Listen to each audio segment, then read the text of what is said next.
All right, very good. Hello again. This is Foghorn with another installment of Flight School Academics for this, the 28th of January, 2953, or 2023 for Stuck in the Past. This presentation is part of an ongoing series of academics for the members of the Aurora Republic, the premier role-playing organization in Star Citizen. If you're new to the Aurora Republic or visiting for the first time, let me start by saying welcome. We're glad to have you with us. Love to hear from you. If you're interested in hearing more from us, we are a lawful good organization focused on roleplay, exploration, and social interaction. Are currently active in recruiting on Spectrum and Gilded. This should be fairly quick. Tonight, we are simply going to go over... Here we go. We're going to go over the issue council. Bad news. You actually are Star Citizen. You're not actually playing a video game yet. You are play testing several different development branches of an up-and-coming video game that is in development. So you are actually not here to play, you're here to play test, which means if you're finding bugs, you should be using the issue cancel. The best we make sure that you know how to use it. Okay, so if you go on the RSI website and you go to, out of the three main things on the main navigation bar at the top, you'll see Comlink, Community, and Development. Under Development, if you hover your mouse over that, a secondary navigation bar will come up, and the very center of it will say Issue Council. That's how you get to the Issue Council. It's literally that simple. When you do, you'll come up with a screen like this, and it'll give you two options: to report on bugs in Star Citizen, or the other one is to report on bugs on the Issue Council software itself. So, of course, you're going to be over here in Star Citizen, because I really don't know of many issues on the Issue Council. Apparently, there's 210. If you go to the Star Citizen one, it'll bring up a page looks like this. Now, down the left side, we have your standard sort of navigational things. This dashboard is what comes up first, and where you can actually view, you can put in new reports, you can see what reports you've done, what contributions you've added to, and what's trending and all that sort of stuff. But the most important thing and most important feature of this Issue Council software is the search function, and that should be the first thing you do. There's with what is it supposed to be, 1.8 million accounts or something like that, and a lot of people play testing at once. The chance are that you're the very first one to discover a bug is fairly low, not unheard of, but it's fairly low. So you should probably start actually with searching on some keywords to see if somebody else has already found the bug you're experiencing or something very similar to it, so that you can, instead of putting in yet a new report that's just a duplicate, that you can actually just contribute to theirs. And it can be as simple as just voting on theirs as with a me too sort of a switch. So like I said, yeah, use the search bar first, use a few keywords. It has some pretty good algorithmic logic in there where you can include or exclude or use exact phrases or all that sort of stuff. So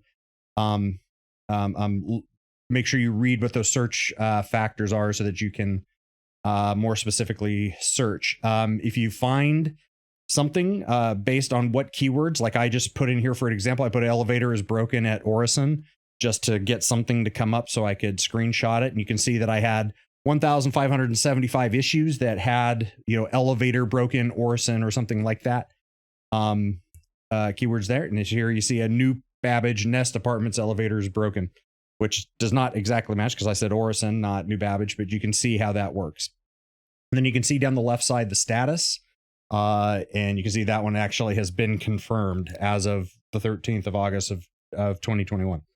If you want to additionally contribute, instead of putting in a new bug report, if you want to just contribute, when you find something that matches or closely matches your search, you can just hit that contribute button over there. And that's basically your way of adding another me too, it happened to me too, vote to that thing. It's not only a vote; it also opens it up and allows you to add more data if you have more data. So, like, say you caught it on video, you were recording something for OBS or you were streaming it or something like that, and you can upload a link. It could contribute isn't only the vote; you can also add additional evidence if you have it. if you don't find anything after you've done your due diligence of searching first, then of course you can go ahead and hit the report a new issue button at the very top of the navigation bar on the left, and that will take you to a new issue, which you'll have to give it a title. I made one up just for the purposes of this example. I said my head is on backwards. Okay, so this is all theoretical. So of course, again, when you're putting in the title, it will also give you, as you see these three here, it'll do one last search based on your titles and say, are you sure it's not one of these already? So there's been some very smart algorithmic work by the devs in making sure that this is okay. If you are still looking at these last possible suggestions that you might be duplicating and it's still not there, so yeah, make sure you put an eyeball on those. Then go ahead and hit, yes, I checked these issues. And hitting I check these issues means I check these issues. These are not my problem. So I'm going to go ahead and continue to put in a new report. First thing it'll ask is for what's your setup. If you have put in an issue counsel before and you have done this, it remembers, because you'll have to be logged in on your account. It'll remember what you last put in, and you can, if you have never done one before, then it'll ask you about all the specs on your client side machine. Just go ahead and put all that stuff in. And then when you hit enter, or when you hit, done with that page, it'll remember it. You can give it a title. I titled my gaming rig here for the purposes of this example. I called it the Starship. And you can see all my stats there on my machine, right? When you come back on a later issue counsel, it will show you, say, you still using this rig? And you can just select it and then hit, this is my setup. And off you go to the races to get on to the next step.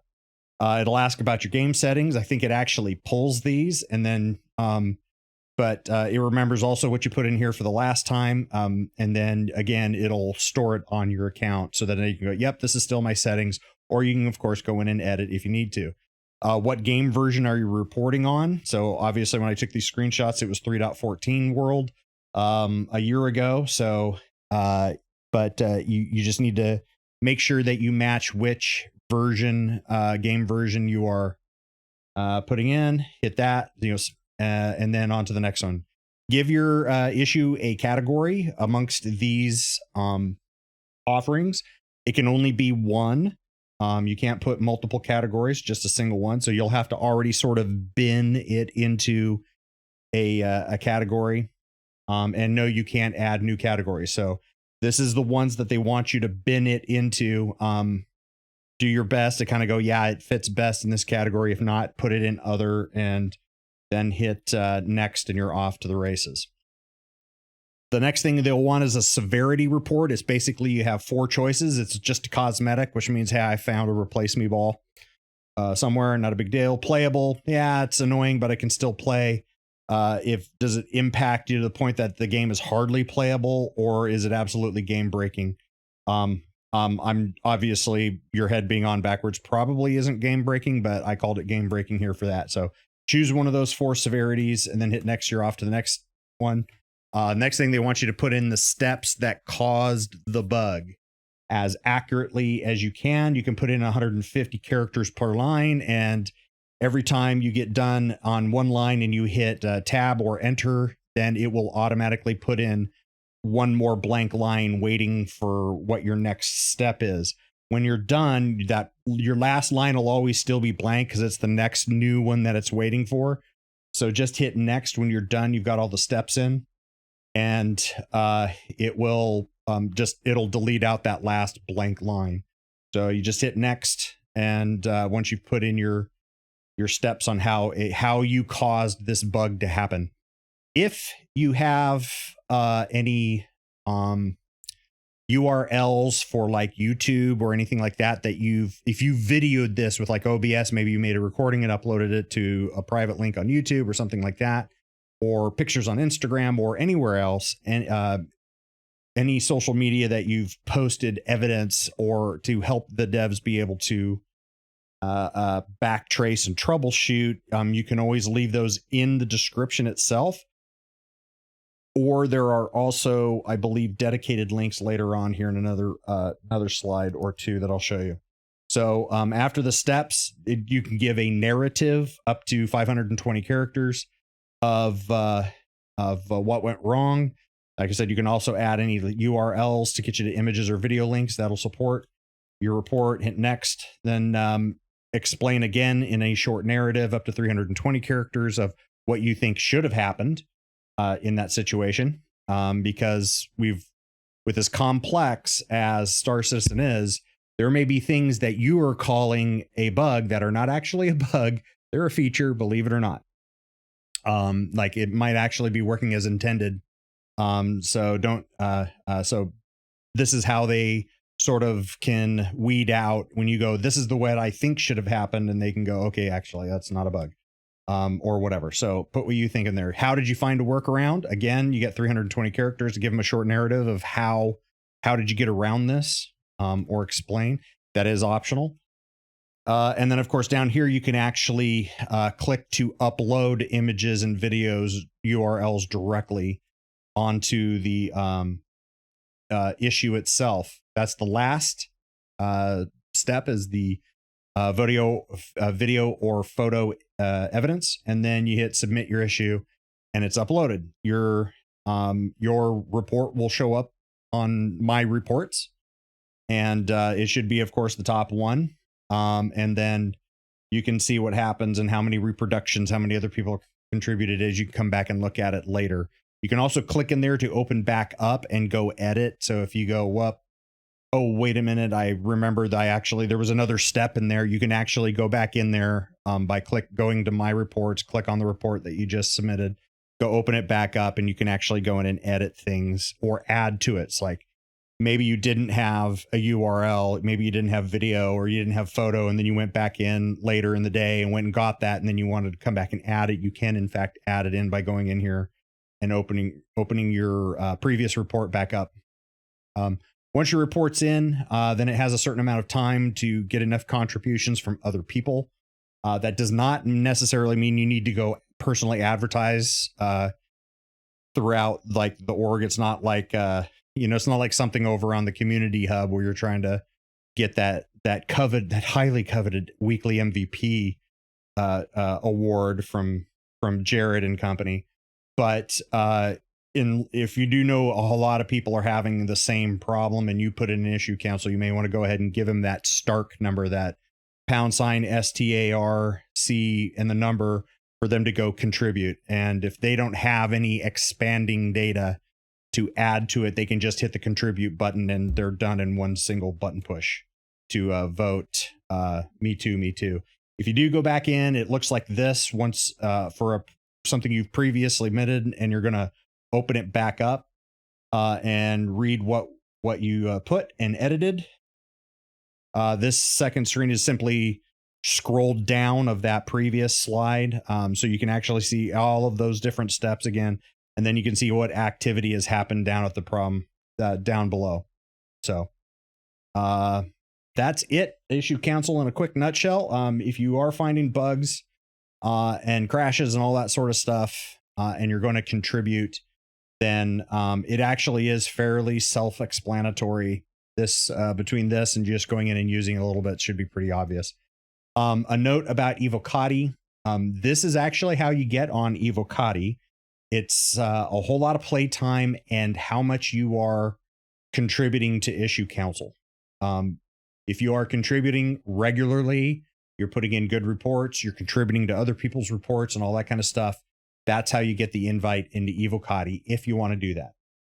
I personally do not, because if you think Wave 1 PTU is a grind because of the having to deal with all the issues, Evocati is even worse. So most people probably aren't really cut out to even want to go do what Evocati has to do. Understand that if you are got that burning desire in your heart, you are signing up for having to play some really buggy, crash happy, icky builds even before they go to Wave 1 PTU.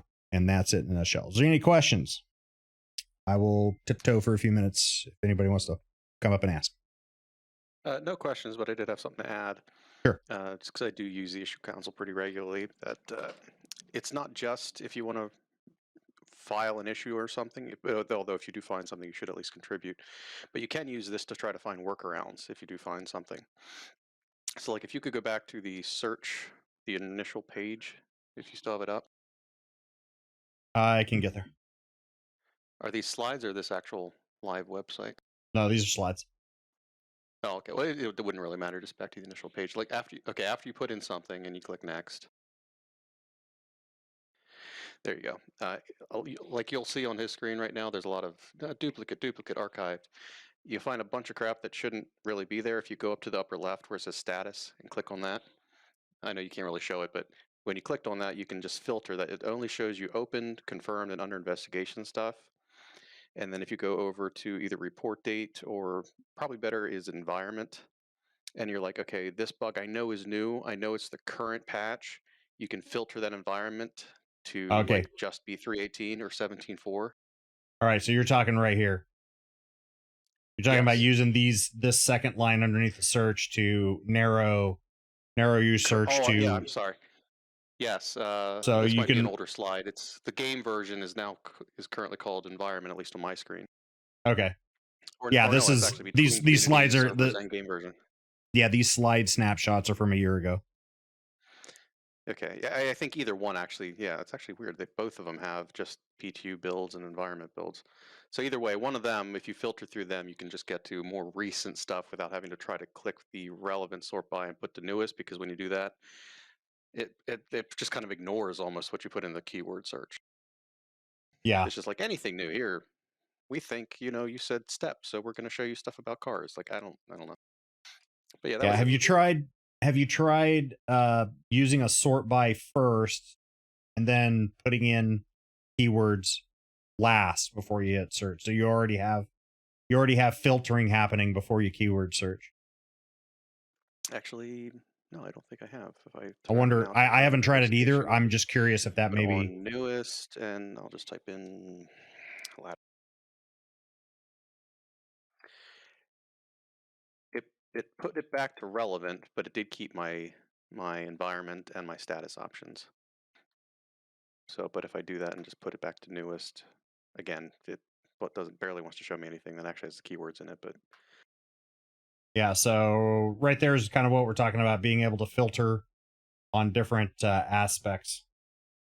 Yeah, to try to find something that's actually more relevant to what you're looking for. Yep.